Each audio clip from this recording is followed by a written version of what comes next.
Olá, meu nome é André Azevedo Vargas, do curso de Ciências da Computação da Universidade Federal de Santa Catarina. Nossa proposta foi um estudo sobre linguagens para representar políticas de privacidade e implementação de protótipos com bibliotecas disponíveis. A professora orientadora foi a professora Carla Westphal.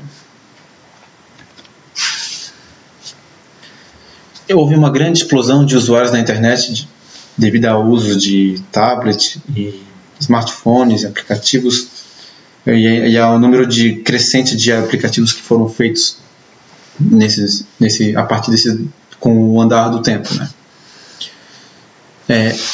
Alguns serviços da internet que são disponibilizados para empresas ou usuários precisam de dados desses mesmos usuários para poder identificar essas entidades e também para poder prestar algum tipo de serviço a eles. Então, para automatizar esse serviço.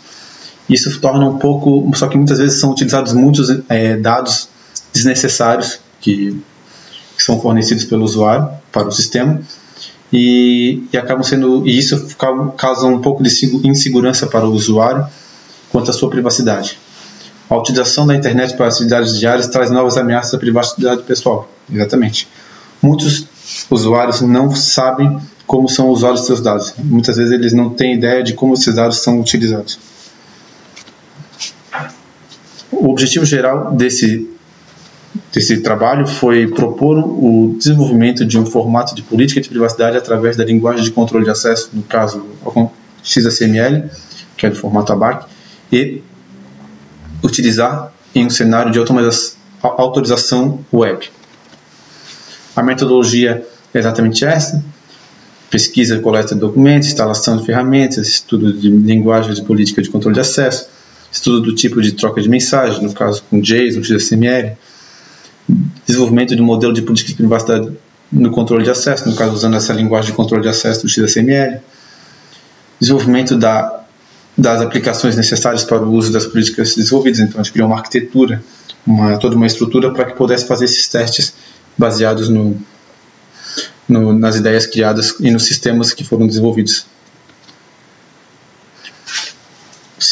O sistema funciona da seguinte forma: o usuário vai tentar fazer um acesso a um recurso através de uma aplicação. Essa aplicação vai pegar as preferências do usuário que já foram feitas por ele, no caso um sistema que foi criado em Java por nós, e essa aplicação vai saber quais são as preferências dele, vai pedir o controle de acesso, no caso o sistema que é feito pelo OpenAZ, e vai pegar as políticas de privacidade com todas as regras que contém os controles de acesso junto com a privacidade. Evidentemente, eles vão ver o que foi marcado pelas preferências e vai retornar caso as preferências dos usuários estejam sendo respeitadas junto com as regras de controle de acesso.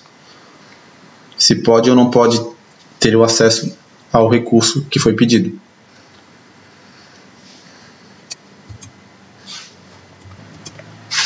A primeira aplicação, o primeiro usuário faz a solicitação para o Privacy Token. Essa é a arquitetura formada pela pesquisa.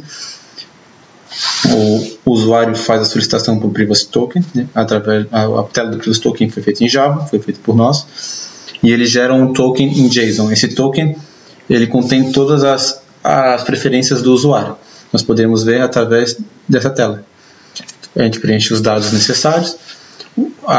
As triplas que são feitas para controle de acesso, para controle de privacidade, o tipo de dados, a finalidade, que são os tipos de dados que vão ser utilizados, são informações pessoais, preferências, localização, hábitos e atividades, relacionamentos. A finalidade, se é para finalidade científica, se é para comercial, beneficiário, se é o próprio dono, se é uma terceira parte, se é um provedor de serviços. E isso forma uma tripla, que é uma combinação desses três, que nós vamos ver na seguinte: as preferências estão lá embaixo e elas estão com abreviações PI, dados pessoais, no caso, SI, que é melhoria de serviço. E se todas as três existirem, foram habilitadas, elas estarão com 1 e caso contrário, elas terão 0. Se uma delas já não existir, não foram habilitadas, ela vai ter 0, logo ele não vai poder ter acesso ao recurso. Então esse token é enviado lá para cima, o usuário acessa o request para criar a solicitação de envio, para testes no caso. Esse token é gerado, é utilizado pelo request creator, que nós vamos ver agora.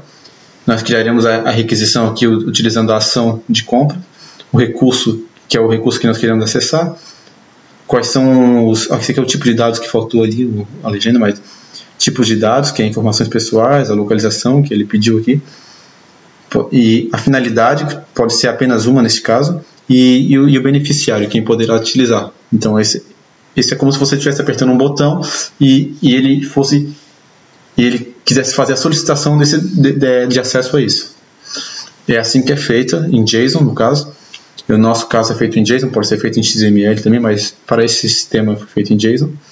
Ele é todo agrupado de acordo com a ordem que nós definimos.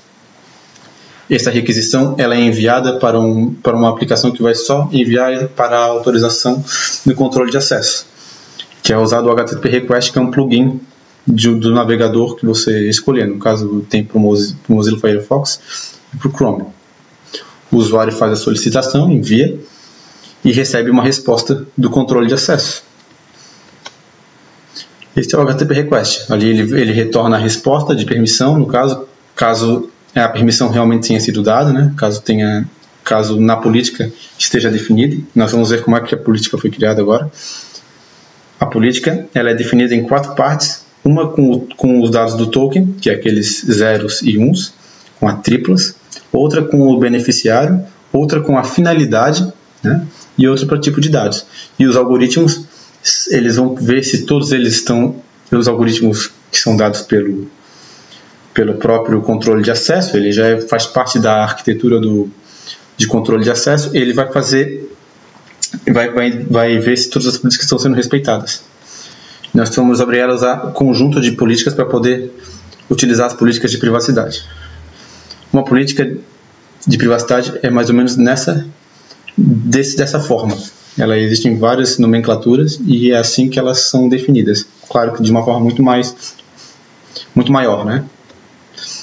Os resultados experimentais foram baseados foram feitos 2 tokens, um com poucos recursos habilitados e outro com todos os recursos praticamente habilitados, para testar a permissão e a negação. Nós fizemos alguns experimentos, 3 casos de uso, um para tentar fazer compras de um produto tal, daí apenas os tipos de dados que tem esse aqui são os tipos de dados finalidade e beneficiário da primeira tabela, são as permissões dadas, e a mesma coisa para o caso de uso 2 e o caso de uso 3. Nós fizemos vamos demonstrar apenas a requisição do caso de uso 3, que possui também algumas, que na requisição possui esse tipo de dados, essas finalidades e esses beneficiários. E o token validado, se ele está validado ou não, lá dentro do que foi enviado pela solicitação. E o status é a resposta esperada. Então, ele atingiu, aqui de novo, a política, como ela é exatamente como está definida ali, na tabela de requisições. Esses aqui são os resultados experimentais que foram enviados, foram os mesmos anteriores que nós mostramos para o HTTP Request. E é isso. A contribuição desse sistema foi a implementação de um sistema que cria um token de privacidade baseado no modelo de privacidade do Privacy Token de trabalhos relacionados de uma mestranda. Modelo de política de privacidade que pode ser usado junto com a política de controle de acessos convencionais. Nós podemos então mesclar um conjunto de políticas de privacidade, que é esse que foi criado, junto com um controle de acesso que a pessoa pode querer fazer. Trabalhos futuros poderiam ter mecanismos de obtenção de preferências, integração do modelo de OpenID Connect e o editor de política de privacidade. Muito obrigado.